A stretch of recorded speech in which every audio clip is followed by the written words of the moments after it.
So, the Noble Eightfold Path. Last time we talked about the fourth of the Four Noble Truths, which leads to the Noble Eightfold Path. What happens is the Eightfold Path is not a path at all. It's a practice. But it's called a path because it is the way to lead you out of suffering.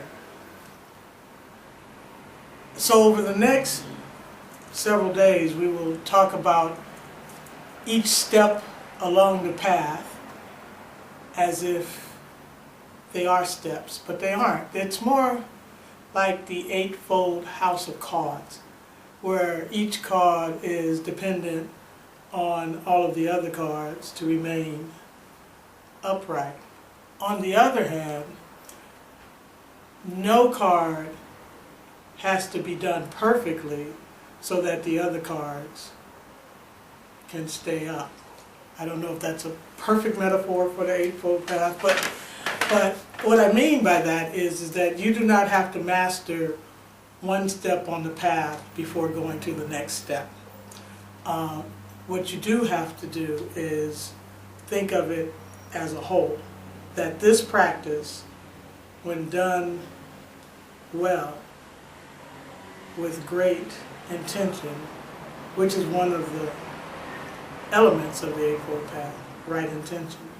When done well with right intention, can take you from suffering and eventually lead to nirvana. That's the promise that the Buddha makes.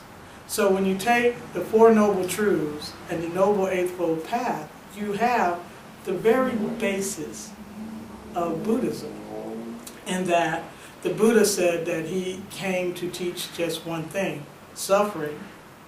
That's the Four Noble Truths, and the end of suffering, and that's the Eightfold Path. So if you take the Buddha at his word, the basis of Buddhism are these two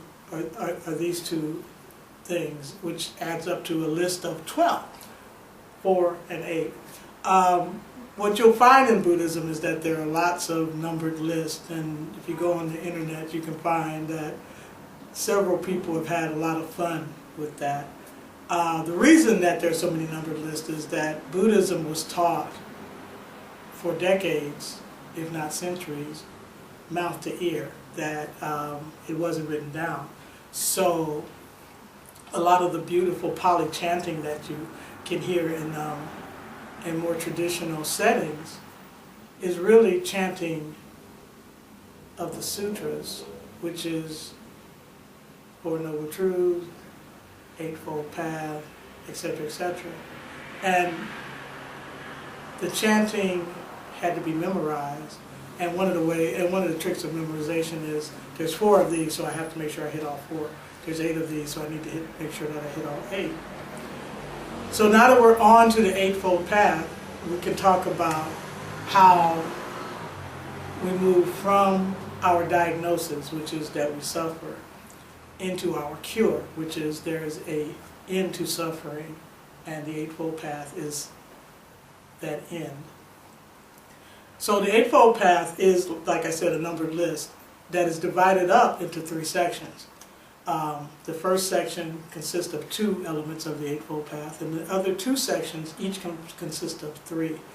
And over tomorrow we'll get into the first of the 8.